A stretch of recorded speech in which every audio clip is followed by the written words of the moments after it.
Good morning. We have some sad news to report. In association with Central Broadcasting Systems, Gail King, and the Gnostic Kings, Pope Francis has passed away.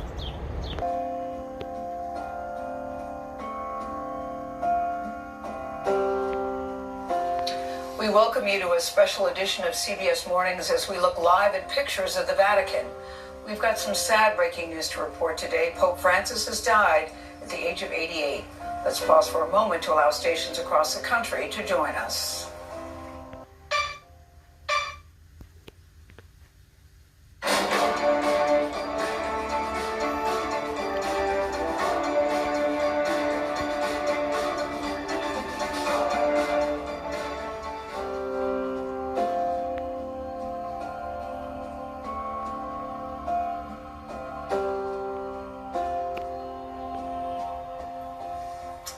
This is a CBS News special report, the death of Pope Francis. I'm Gail King with Tony DeCoppola and Nate Burleson here in New York. We want to get right to the news from Rome, where the bells have tolled 88 times to commemorate that. Pope Francis died this morning, we're sorry to say, and he was 88 years old. And we had just seen Pope Francis yesterday visiting crowds in St. Peter's Square on Easter Sunday. And this evening, Vatican officials will preside over a death ritual, the death ritual, and the placement of the Pope's body in his casket. In a moment, we're going to speak with Nora O'Donnell, who had a historic interview with the Pope last year, the first wide-ranging interview with an American broadcast journalist. That was she. But first, Chris Livesay is with us from Rome. He's on the ground there. Chris, good morning. What are you seeing? What are you hearing? Good morning, Tony. Well, as you mentioned, those bells were tolling for the death of Pope Francis. Now, St. Peter's Square is just filled with a deafening silence as faithful flock here by the hundreds, perhaps thousands, to mourn the passing of Pope Francis. It is in stark contrast to the scenes of joy that we witnessed here just yesterday for what turned out to be the final appearance of Pope Francis on Easter. Less than 24 hours ago, it was Pope Francis making a comeback. Cari fratelli. Dear brothers and sisters, happy Easter, he said. Notably absent were any oxygen tubes, as he rode in the Pope Mobile a mere 3 weeks after he was discharged from a 5-week hospital stay for life-threatening double pneumonia. Earlier Sunday, Francis very briefly met with Vice President J.D. Vance, a vocal Catholic. So good to see you. Vance's strict views on border security had clashed with Pope Francis, the world's most vocal champion of migrants. I know you've not been feeling great, but it's good to see you in better health. It will go down in history as one of the Pope's last meetings. The Pope, struggling to speak for long periods, used an aide to deliver one of his final messages, a condemnation of policies that stir up contempt for the vulnerable, the marginalized, and the migrants. For Pope Francis, it was the latest in a string of surprise appearances. An 88-year-old who was still under strict doctor's orders to rest and avoid large crowds. Instead, here he was on Palm Sunday, surrounded by 20,000 people. And again on Holy Thursday, visiting a prison. It was a drum roll leading up to Easter Sunday, an appearance too holy to miss that turned out to be his last. Just last night, Tony, I was having dinner with a close aide of Pope Francis, and when I asked him his reaction to all these surprise appearances of Pope Francis, given his frail condition, he told me Pope Francis wants to die on the battlefield. It's a remarkable thing, Chris. You know, it's not shocking, the news today, because he had been so ill, but it is shocking in the sense that we saw him just yesterday. Many newspapers have his picture on the front today. Also, the timing is interesting, this time of renewal for Christians, the resurrection of Jesus Christ. It's a pivotal moment as we see these final pictures of the Pope. What happens now, Chris? This is incredibly profound timing indeed, Tony. So next, about 8 o'clock local time, his body will be placed in a coffin. He's then going to lie in state for about 4 to 6 days, at which point he will be buried. There's a 9-day period of mourning, which has just begun. And then, of course, there is the conclave, when cardinals from all around the world descend on Rome to elect the next pope. That is going to happen in the next 15 to 20 days, Tony. Chris, thank you. Reality check. The president's approval rating stands at 47% in our recent CBS News poll. North of Atlanta, Republican Representative Marjorie Taylor Greene's town hall had flashes of WrestleMania. Hostility, jeering, scuffling with security, and a ringmaster, Georgia's firebrand congresswoman. This is a town hall. This is not a political rally. This is not a protest. 3 hecklers were arrested. Police tasered 2 of them, including this man. These town halls have become so raucous, Green is one of the few Republicans to hold one during this congressional recess. Their national party has suggested members hold virtual town halls instead. Already in 3 months, we got more emails than all of last year. What does that tell you? For an hour in Iowa, a room full of Senator Charles Grassley's constituents ganged up on the 91-year-old Republican. Do your job, Senator. Obey the Supreme Court. They're furious, and they want answers on issues from Social Security to deportations. Are you going to bring that guy back from El Salvador? Why not? Well, because that's not a power of Congress. In these moments, some people clearly seem scared. Alaska's Republican Senator Lisa Murkowski made this extraordinary admission. We are all afraid. I'm oftentimes very anxious myself about using my voice because retaliation is real. And it's not just Republicans getting an earful from their constituents. I don't believe that you have thought large enough. Democratic Representative Laura Friedman got the same message from Californians. Okay, please sit down. We have a lot of questions I want to get through. Do more. Fight harder. And yet there's this reality check. Last month, you also announced that your agency is proposing changing the waters of the U.S. And of course, those are subject to regulation under the Clean Water Act, and historically set standards that the EPA can address pollutants in our drinking water, including forever chemicals known as PFAs. I bring that up because during your time as a congressman, you advocated for legislation to address those dangerous PFAs in our water. Can you talk about the specifics of what waters could be now excluded from EPA regulation and why? Okay, so the first thing on the waters of the U.S., the United States Supreme Court, in a decision called Sackett, put out prescriptive language saying what should be considered a water of the U.S. And what we're going to do is get the federal regulation in line with the Supreme Court decision that came out. Right now across the country, the map of 50 states are operating under different definitions of what is a water of the U.S. And there are farmers and ranchers and other landowners and they don't know whether or not water on their land is a water of the U.S. They have to go hire an attorney or someone else to tell them whether or not they have waters on their property. So on that front, we want a simple definition for the entire country so that people understand whether or not there's a water of the U.S. on their property. It's also important to some governments that weighed in as well. With regards to PFAS, very important issue. And we have to ensure that we are tackling it. I was a member of the PFAS task force when I was a member of Congress. I represented the district with a bunch of PFAS issues. I've heard some feedback from members of Congress as it relates to PFAS. One example is that there are compliance dates coming up where there are local water municipalities that are saying that they're going to have trouble meeting those particular deadlines and they're looking for assistance. So I've heard that from members of Congress. Now, that feedback from members of Congress, it's important. Something else they talk about is called passive receivers. So a local water municipality would have to pay for the PFAS cleanup, and then they pass it off to their consumer. And that is against the principle of polluter pays. Instead of making Americans pay to clean up PFAS from their own drinking water, the responsible party should be paying. And in many cases, the responsible party is the federal government. I want to turn to also the $20 billion worth of clean energy grants that you terminated, because just last week a federal judge ruled that the government must unfreeze that money because the administration did not offer sufficient evidence for waste, fraud, and abuse. Now, the ruling has been stayed while the appellate court looks into the case further. But can you talk about what this judge has says is a lack of evidence? Because there are several ongoing investigations to look for that waste, fraud, and abuse, but they haven't concluded. Yeah. So why did you freeze the money before those investigations wrapped? And I'm glad you pointed out that the circuit court then stopped what the district court was saying.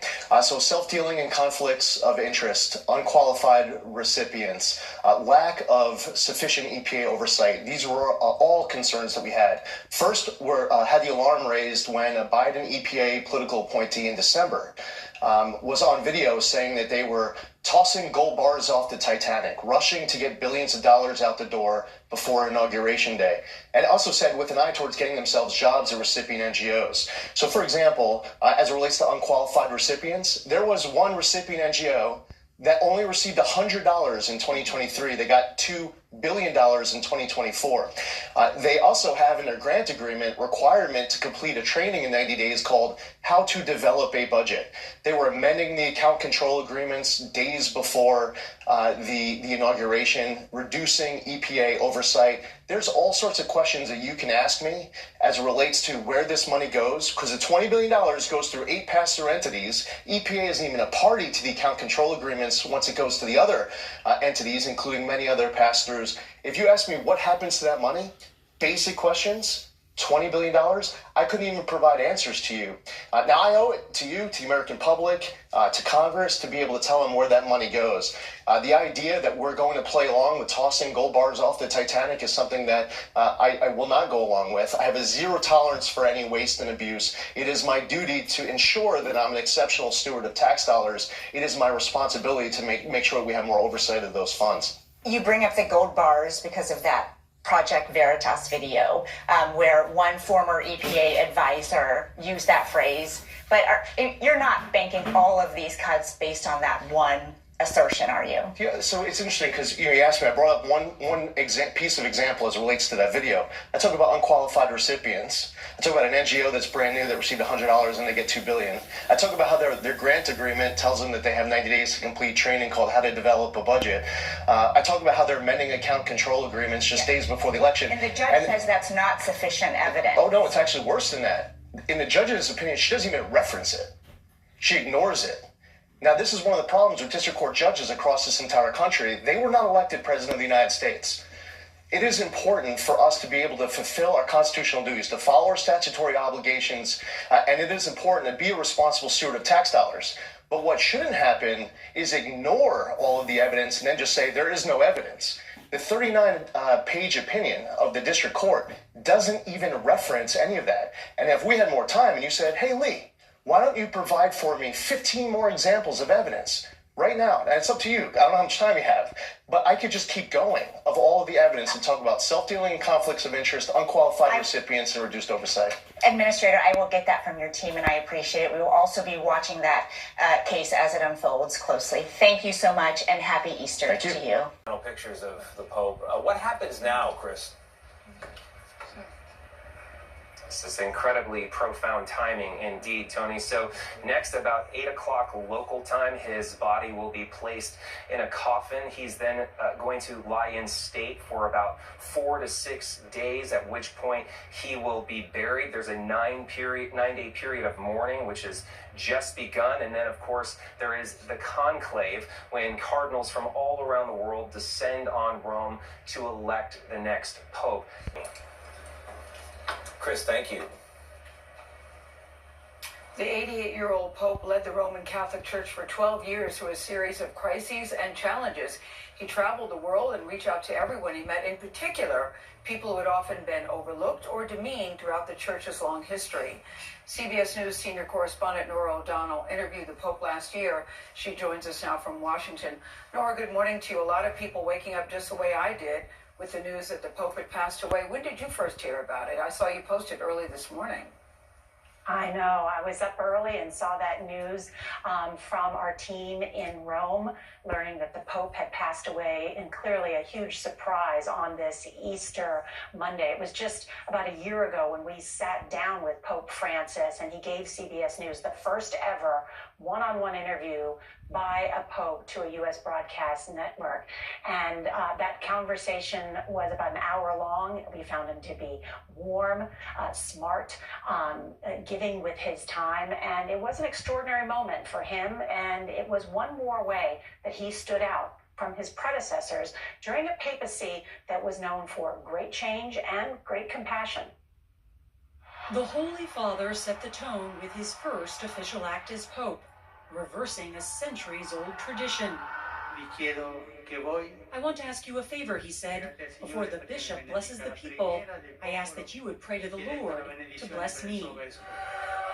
He named himself after Francis of Assisi, a saint known for his simplicity and humility. The first pope to hail from the Americas, the first Jesuit pope said he wanted a poorer church, one that would include the excluded, rather than living in the lavish papal apartments where popes have lived for hundreds of years. He set an example by choosing to live at the Santa Marta, a simple guest house on Vatican grounds. That's where we met him in April 2024. His desire to reach out to ordinary people sent the bulletproof Pope-mobiles into storage. I cannot greet people from inside a sardine can, Francis famously explained, even if it is made of glass. He'd become one of the most popular public figures in the world, regularly speaking up for the voiceless and leading by example, whether dining with the homeless, washing prisoners' feet, or providing a home in Italy for migrants and refugees fleeing lands torn by war or economic instability. He was a tireless advocate for the rights of migrants, even taking the rare step of delving into a nation's politics when he criticized the Trump administration's plans to deport millions, saying it violated human dignity. The Holy Father pushed for progress in combating climate change, projecting imagery of the crisis on the front of St. Peter's Basilica, and becoming the first pope to issue official Vatican documents on the topic. He reformed the Curia, the central administration of the Church, appointing lay men and women to run Vatican offices, positions historically reserved for cardinals and bishops. During the coronavirus lockdown, he continued to give his public prayers, the People's Pope in St. Peter's Square with no people. Francis made a daring first ever papal trip to Iraq, despite immense security risks. In the last years of his life, nearly every appearance included prayers for peace in both Gaza and Ukraine. Can you help negotiate peace?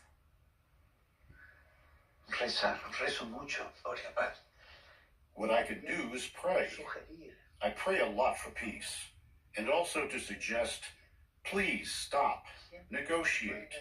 A bad deal is always better than an ugly defeat, is it not? Over time, his papacy began to be defined by a topic he did not choose, the wave of clerical sex abuse scandals that stretched to the very highest levels of the church. He was accused at first of being tone deaf in his slow response to the crisis. But then in 2019, the Pope made sweeping changes to allow for greater accountability and transparency. Francis abolished the top-level confidentiality of pontifical secret. You have said zero tolerance. It cannot be tolerated. When there is a case of a religious man or woman who abuses, the full force of the law falls upon them. In this, there has been a great deal of progress. A few weeks after we interviewed Francis, it was reported that he used a homophobic slur in 2 private meetings. But in his more than a decade as Pope, He voiced support for bringing the LGBTQ community into the church. That push started aboard a papal flight just months into his tenure. Who am I to judge, he said. While he may have received widespread credit for changing the tune of the church, as one Vatican reporter puts it, the lyrics remain the same. Despite drawing fire from church conservatives for being too liberal, he reaffirmed church doctrine opposing gay marriage, but allowed those in a same-sex union to be blessed. The Catholic rules for pretty much everything from birth control to ordaining women were unchanged. Hailing from South America, Pope Francis's simple style was a product of his humble beginnings. Jorge Mario Bergoglio was born in 1936 in Buenos Aires to an immigrant Italian railway worker and a housewife. As a young man, he lost part of a lung to an infection, worked at menial jobs, and studied chemistry. Ordained at the late age of 32, he made visiting slums and caring for the poor of Buenos Aires a fixture of his ministry. Francis claimed he only brought a small bag to the conclave that elected him because he expected to be going back home to Argentina. Instead, he became one of the oldest popes in history, having traveled to more than 60 countries and keeping a busy schedule until the final days of his life. But he wasn't immune to health issues, using a wheelchair since 2022 and spending weeks in the hospital in 2023. The toll of the papacy, raising persistent questions of retirement after his predecessor, Pope Benedict XVI, resigned, the first pope to do so in almost 600 years. So you have no plans to resign or retire? I know you don't like this question. Not at all. Ask all you want. It has never occurred to me. When you look at the world, what gives you hope? Everything. You see tragedies, but you also see so many beautiful things. You see heroic mothers, heroic men, men who have hopes and dreams, women who look to the future. That gives me a lot of hope. People want to live, people forge ahead, and people are fundamentally good. Fundamentally good. I believe that too. Nora, I loved his expression when you asked him about retirement. I thought that was priceless. As you said in your piece, he was a pope who made big changes to the papacy. So do you think that made him controversial? Because a lot of people thought that he was more inclusive than many of his predecessors. That is true, Gail. I mean, Pope Francis was a lightning rod on a number of these issues, but he was also trying to make the Catholic Church more inclusive. You know, there are about 1.4 billion people around the world that say they are Catholic. About 20% of Americans associate with the Catholic faith. But yes, on many of these issues, it caused controversy. But I think at the end of the day, as scholars and those who have studied this church will say, you know, he changed the tune of the Catholic Church, but not the lyrics.